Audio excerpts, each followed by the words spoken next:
오늘 말씀의 제목은 그리스도가 형벌을 받은 두 번째 시간입니다. 지난주로 추수감사절의 절기가 마치고 이번 주일이, 오는 주일이 대림절, 대강절, 강림절 첫 번째 주일입니다. 현수막이 어떻습니까? 굉장히 멋있지 않습니까? 어디서 많이 보던 현수막이죠. 그죠? 메리 크리스마스 앤 해피 뉴 이어까지입니다. 어두운 세상에 빛으로 오신 예수 그리스도 성탄 이브 예배가 수요일입니다. 24일이. 그리고 25일 목요일 오전 예배 드리고 성구 영신 예배 12월 31일도 수요일입니다.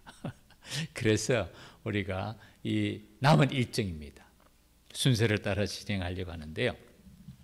지금 현수막이 붙여져 있는데 지금 두 가지 더 생각합니다. 하나는 네티비티라고 동방박사가 말구유에 탄생하신 주님께 경배드리는 그 인형 같은 모형을 그려놓은 거 보셨죠? 그 전통적인 이 크리스마스 대강절의 준비물입니다. 준비를 해놨습니다. 그거하고 또 하나는 뭡니까? 크리스마스 추리가 있습니다. 사실은 지금 우리 집사님 아이디어대로 추리를 저 입구에 하나 놓고 친교실에도 하나 놓고 사실은 또 가능하면 예배실에도 하나 놓는 것도 좋습니다. 포인세티아도 놓는 것도 좋거든요. 근데 지금 추리는 하나가 준비는 돼 있습니다.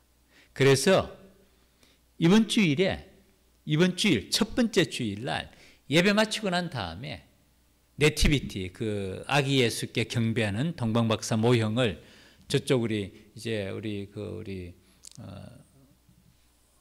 작전실, 상황실에 우리 지도는 이제 말아 올리면 됩니다.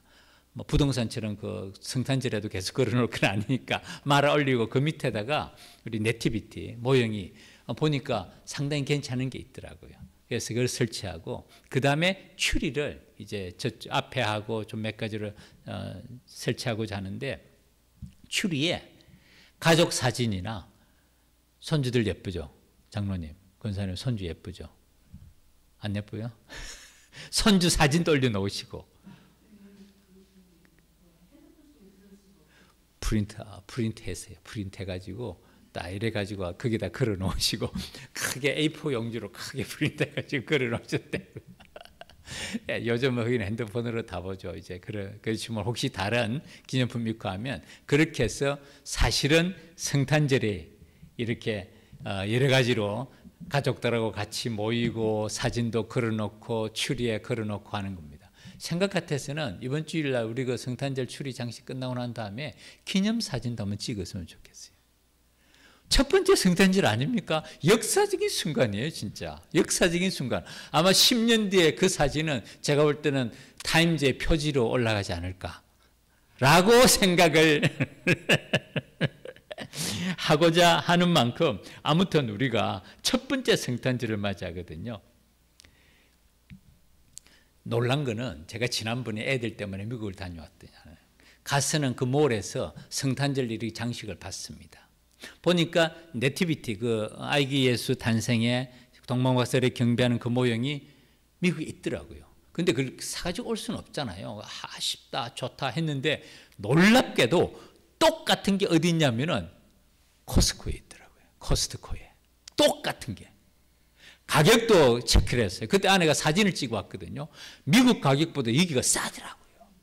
사야지 생각하고 그 다음에 가니까 그 다음에는 또 세일까지 하는 거예요. 또 얼마나 고마운지.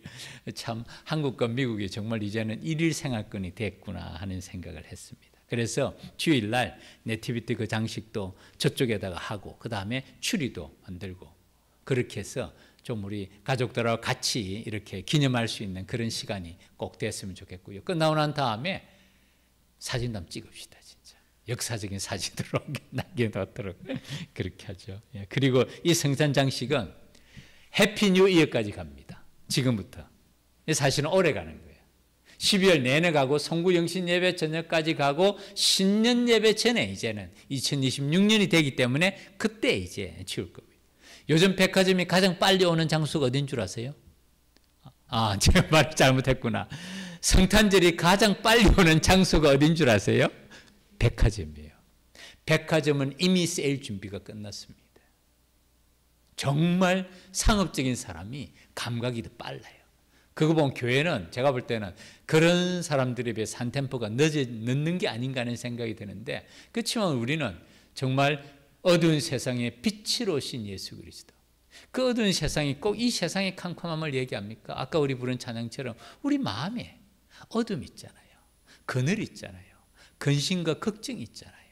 미래에 대한 두려움도 있잖아요. 그 어둠 아닙니까? 어느 한 책을 보니까 그런 글이 있더라고요. 근심과 걱정, 두려움, 미래에 대한 염려는 한 줌의 안개와 같다는 거예요. 안개가 자욱하면 운전 못합니다. 냇가가 있거나 강이 가까운 곳에서는 때로는 안개 자욱한 거 저도 경험해봤어요. 아주 자욱하면 앞이 진짜 안 보여요. 그러면 차가 아무리 수행을 해도 멈출 수가 없습니다. 안 보이니까. 그런데 가야 되잖아요. 그런데 그 안개가 해만 뜨면 어떻게 되는 줄 아세요? 순식간에 사라집니다. 그리고 한번 실험을 해봤대요. 그 안개가 어느 정도 되는지를 모아보니까 한 물방울밖에 안 된다는 거예요. 한 줌의 물밖에 안 된다는 거예요. 그것이 공기 중으로 퍼져서 자욱할 때는 마음을 깊이 짓누릅니다. 그것이 우리의 근심과 걱정과 염려와 두려움인데, 실상은 한 줌의 물밖에 안 되는 거예요. 그리고 그것이 태양이 떠오르면 흔적도 없이 깨끗하게 사라집니다. 이 땅의 어두운 세상에 빛으로 오신 예수 그리스도께서 우리 마음에 어둠을 밝히시고 새로운 희망과 소망과 용기를 주시는 진정한 우리의 빛이 되시는 우리 주님인 줄 믿습니다. 그 주님의 탄생은 정말 그것은 생각하면 생각할수록 경이로운 일입니다. 창조주 하나님이, 한마디로 신이 인간의 몸을 입고 피조물의 모양을 가지고 이 땅에 왔다는 것이 믿어지는 일입니까? 이게 믿겨지는 일이에요. 곰곰이 생각해 보면 이거 불가능한 일이에요. 왜 그러셨을까? 오늘 극동방송의 뉴스를 들으면서, 방송을 들으면서 운전을 하는데 그 진행하는 분도 이러더라고요. 성탄절이 다가오고 있습니다. 정말 주님께서 왜 이 땅에 오셨는지에 대해서 우리는 종종 잊어버릴 때가 많습니다. 그 성탄절을 4주 전부터 기념하는 것이 대림절의 기간입니다. 주님께서 이 땅에 오신, 어두운 세상에 어두운 우리의 마음에 빛을 오신 예수 그리스도의 그 오심을 기다리고 도래함을 준비하는 이 기간이 성탄절의 기간입니다. 성탄절과 함께 우리가 잊어버릴 수 없는 절기가 또 하나 있죠. 부활절입니다. 그런데 올해 부활절은 말씀드린 대로 4월 5일 첫 번째 주일이에요. 그래서 사순절 40일부터 기념하는데 그게 2월 18일부터 시작합니다. 엄청 빨라요. 부활절은 40일간 사순절 렌트라고 말하죠. 기념합니다. 왜냐하면 부활의 소망이, 성탄절은 온 세상의 축제지만 정말 부활절은 고난의 십자가의 길을 걸어가신 주님의 그 고난에 동참하는 기간입니다. 그래서 그 기간은 정말 우리가 다시 한번 옷깃을 여미고 십자가의 길을 걸어가신 주님을 생각하는 그 절기인데, 성탄절과 부활절은 우리 신앙의 가장 중요한 절기입니다. 그래서 이 절기를 우리가 마음으로 준비하는 그런 기간이 되기를 바라고요. 오늘 말씀이 그리스도가 형벌을 받은 세 번째 주제입니다. 핵심 단어는 대신입니다. 그리스도께서 단번에 십자가 사건을 말하죠. 죄를 위하여 죽으사 의인으로서, 주님은 죄가 없습니다. 원죄도 없는 분이에요. 여자의 후손으로 태어났습니다. 그래서 원죄도 없습니다. 의인으로서 불의한 자를 대신하셨어요. 불의한 자가 누굽니까? 우리예요.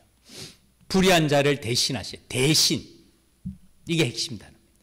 이는 우리를 하나님 앞으로 인도하려 하심이라. 십자가의 길을 통해서 우리가 주님께 나아갈 수 있습니다. 육체로는 죽임을 당하시고 영으로는 살리심을 받으셨습니다. 이 말씀과 지난 시간이죠. 우리가 아직 죄인 되었을 때 그리스도께서 우리를 여기는 핵심 단어가 위하여입니다. 위하여 죽으심으로, 우리를 위하여. 자신의 죄가 아니라 우리를 위하여 죽으심으로 하나님께서 우리에 대한 자기의 사랑을 확증하셨다. 위하여, 그리고 앞에는 대신에. 이 두 단어가 핵심입니다. 십자가 사건은 여기에 있습니다. 나를 대신한 사건이에요. 죄인은 누굽니까? 우리가 죄인이에요. 예수님이 무슨 죄가 있습니까? 의인이에요. 의인으로서 모든 사람이 죄를 범하였습니다. 사실 우리가 원죄와 자범죄는 끊임이 없습니다. 나이가 들수록 더 죄가 가벼워지는가요? 그렇지는 않은 것 같아요. 그렇지도 않은 것 같아요.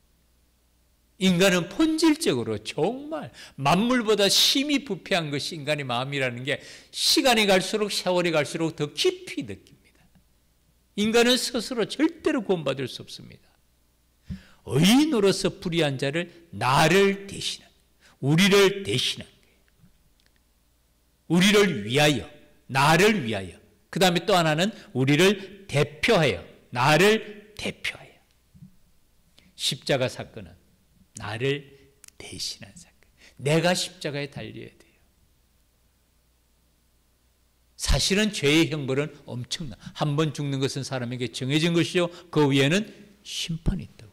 죄의 삭은 사망이요, 하나님 은사는 그리스도 예수 우리 주 안에는 영생이니라.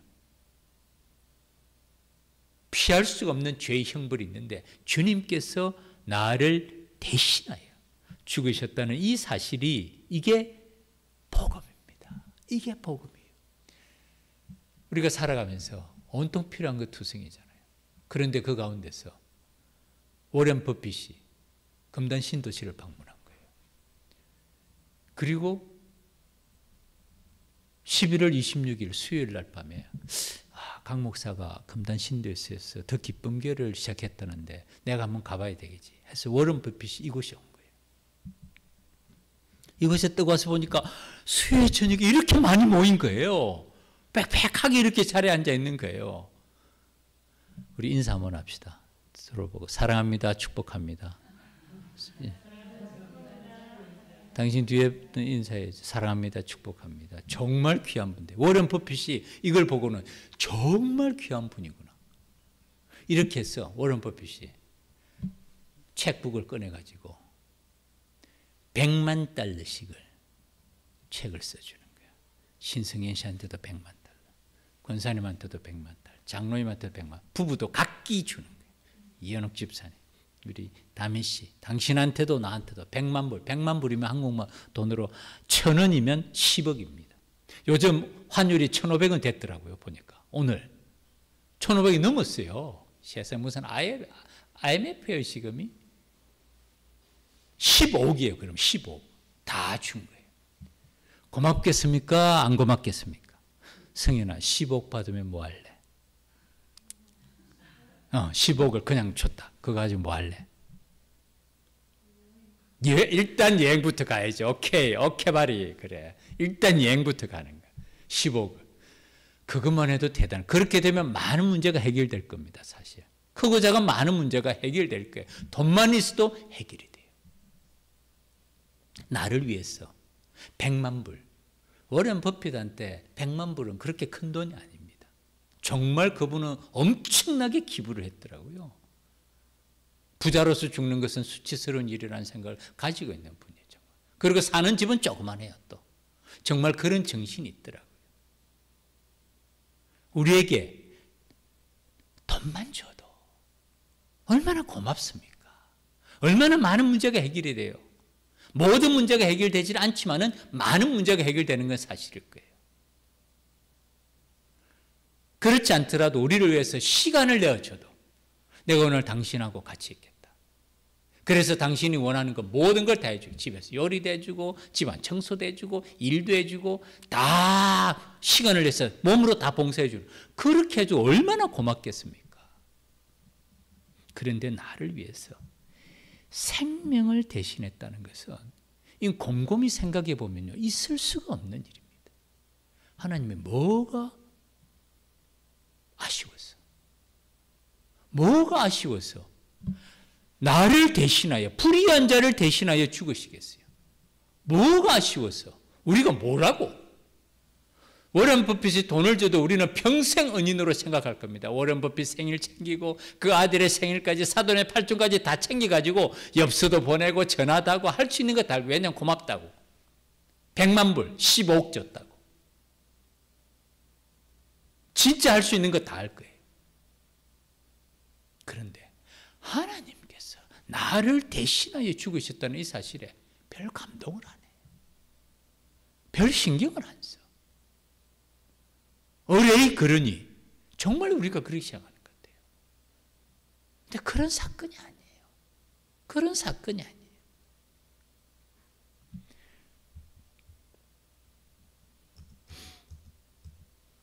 우리가 아직 대인 되었을 때 그리스도께서 우리를 위하여 나를 위하여 죽으셨다. 이 사건이 그냥 넘어갈 사건이 사실은 아닙니다. 이게 복음이에요. 복음. 우리가 전도하는 이유가 여기 있어요. 우리 집사님 지난번에 같이 전도하고 지난번에 같이 했지만 전도하다 보면 많은 사람을 만나요. 정말 어떤 사람은 정중하게 고맙습니다, 감사합니다 하는 사람이죠. 어떤 사람은 마치 무슨 전염병이라도 옮길 것 같이 털털털 터는 사람도 있어. 참 아쉽죠. 안타깝죠. 근데 지난번에 말씀드렸죠. 마스크 전도할 때 누런 마스크를 쓰고 있어요. 날마다 그때 우리 마스크 다 의무적으로 써야 됐잖아요. 안 쓰면 과태료는 물리는 데 있으니까. 그 사람들한테 마스크를 줘도 교회에서 주는 마스크라고 생각하고 삥 돌아서 가는 사람이 있다니까. 그걸 보고 제가 진짜 깊이 느꼈어요. 하나님은 모든 사람을 사랑하시는데 구원받지 못하는 사람은 하나님 책임인데 말 못합니다. 자기 책임. 하나님께서 뭐가 아쉬워서 그의 아들을 나를 위하여, 우리를 위하여, 나를 대신하여, 우리를 대신하여 죽으셨습니까? 이게 복음 중에 복음인데 우리는 이 복음을 하찮게 얘기해요. 그것이 하나님을 가장 슬프게 하는 일입니다. 이 땅 위에서 하나님을 가장 슬프게 하고 하나님이 가장 진노하시는 사람은 바로 예수 그리스도의 이름을 쓰레기통에 처박는 사람이에요. 자기 아들의 생명을 하찮게 여기는 사람이 아무리 그가 위대한 일을 한다고 해도 마음에 들겠습니까? 생각해보면 당연합니다. 하나님을 영화롭게 하는 가장 큰 일은 예수 그리스도의 이름을 높이는 일인 줄 믿습니다. 그게 하나님이 가장 기뻐하는 일이에요. 자기 아들의 가치를 인정하잖아요. 이게 복음입니다. 그 예수 그리스도께서 나를 대신해서 우리를 대표해서 우리를 위하여 십자가에 달리신 그 사건을 믿을 때 어떻게 됩니까? 우리와 하나님과의 관계는 회복이 됩니다. 그리고 우리를 의로운 자라고 말씀하십니다.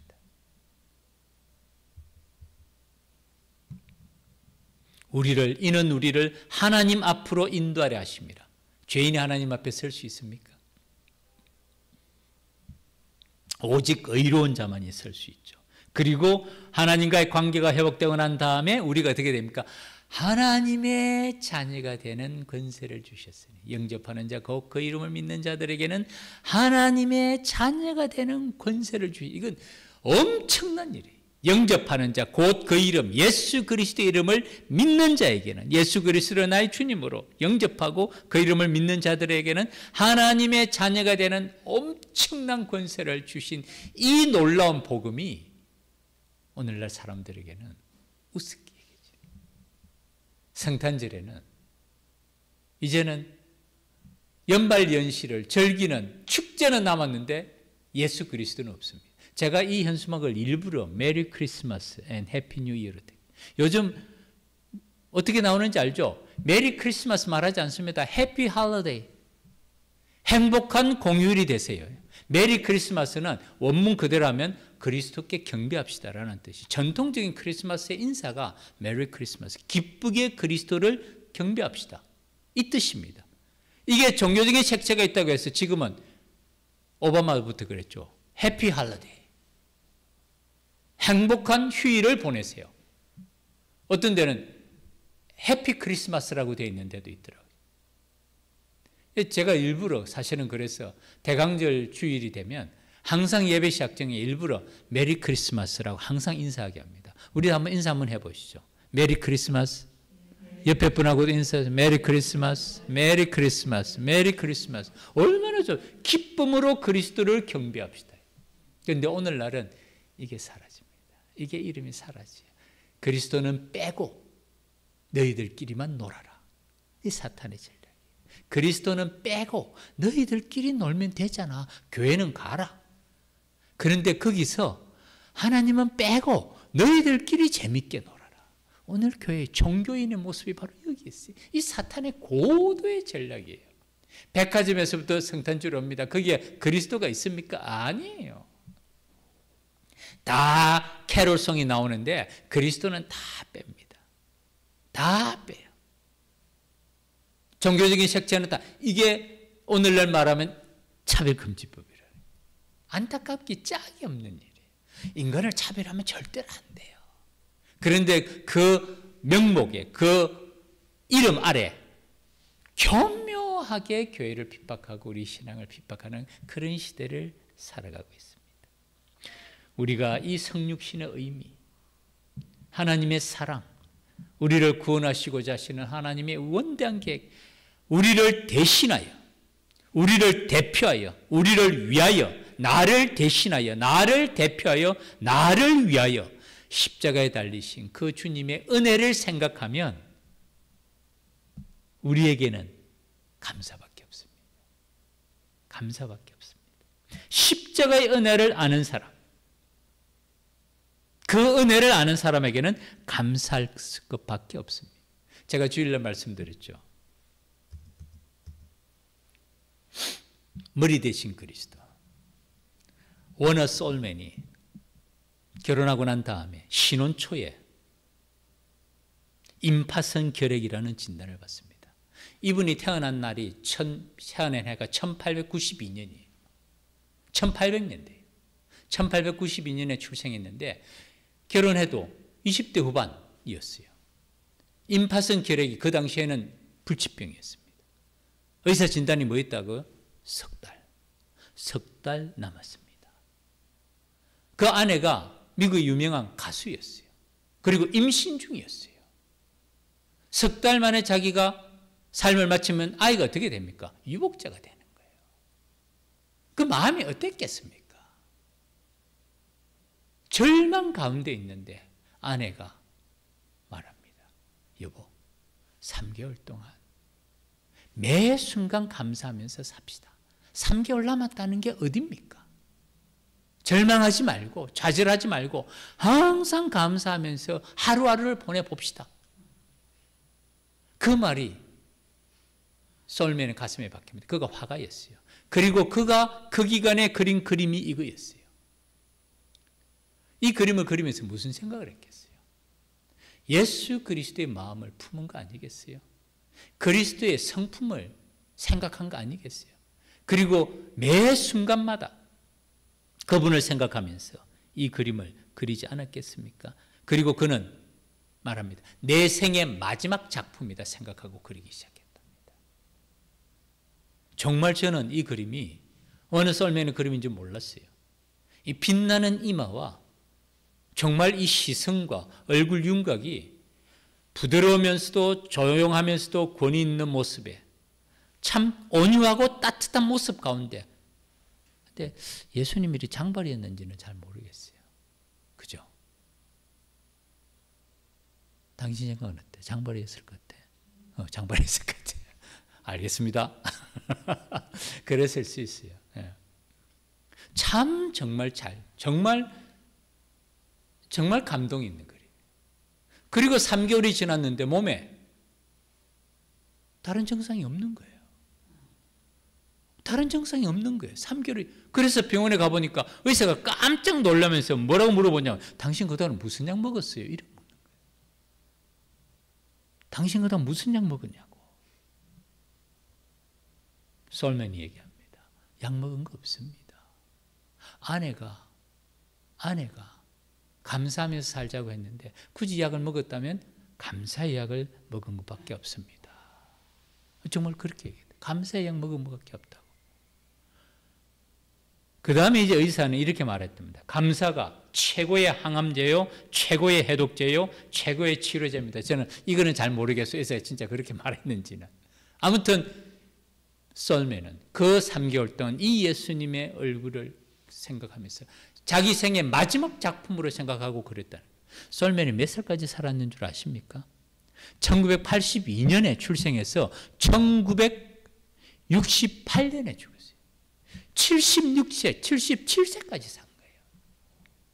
그 당시는 지금은 0.8을 곱해야 되지만 그 당시에는 0.8 곱하면 안 됐어요. 그대로 산 거예요. 그야말로 천수를 누린 겁니다.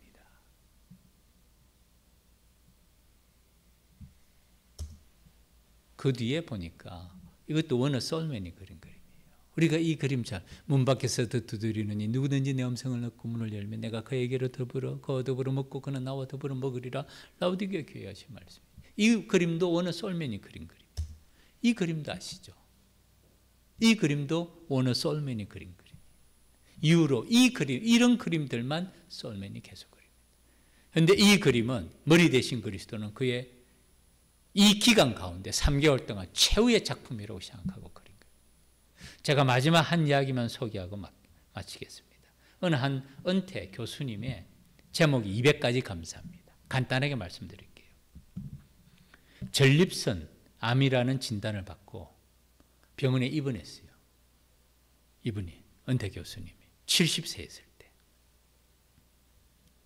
병원에 입원했는데 예비검사를 다 받잖아요. 예비검사를 다 받고 난 다음에 의사가 나타나는데 전립선 암 의사가 아니에요. 심장 전문의가 나타난 거예요. 이 교수자 목사, 신학교 교수인데요. 목사님, 전립선 암이 아니라 지금은 심장병이 더 위험합니다. 그때 이분이 영국에 집회를 계획하고 있을 때요. 집회를 앞두고 검사차 병원에 갔는데 전립선 암이 잡힌 거예요. 혈액 검사에서 나타났겠죠. 그리고 전립선 암 때문에 갔는데 입원하고 그 예비 검사를 받는데 전립선보다도 더 심각한 심장병이 있는 거예요. 이분이 영국의 집회가 끝나고 나면 그 다음에 아일랜드가 또 계획 신학이 있거든요. 거기까지 방문할 계획을 잡고 예약까지 호텔까지 다 해놓은 게 비행기까지. 해외 집회 일정이 있는데 좀 연기하면 안 되겠습니까? 의사가 심각합니다. 결정은 목사님이 하십시오. 그런데 심각합니다. 그 심각하다는 말 듣고 그래도 갔다 오겠습니다. 이렇게 말할 사람이 어디 있겠어요? 정말 갔으면 큰일 날 뻔해요. 심장에, 비행기에, 과로에, 시차에 큰일 날 뻔한 거예요. 이분이 정말 그 표현이 억장이 무너지고 죽음에 대한 두려움이 나를 감쌌다. 그때 내 나이 막 70을 넘긴 상태였고 나는 내 인생이 여기서 끝을 맺는가 싶어 절망과 공포에 뒤덤벅이 되어 나를 눌렀다. 충격을 받은 거예요. 그리고 그때 이분이 설교학 교수였는데 존 칼빈이 일생 동안의 모토였던 이 그림입니다. 미국의 미시간주에 있는 캘빈 세미너리의 학교 이 로고가 이겁니다. 내 심장을 주님께 드립니다. My heart I offer to you, Lord. 내 심장을 주님께 드립니다. 이분이 개혁파 설교자였기 때문에 이 로고는 항상 마음에 생각하고 있었다는 게 존 칼빈이 한 말이거든요.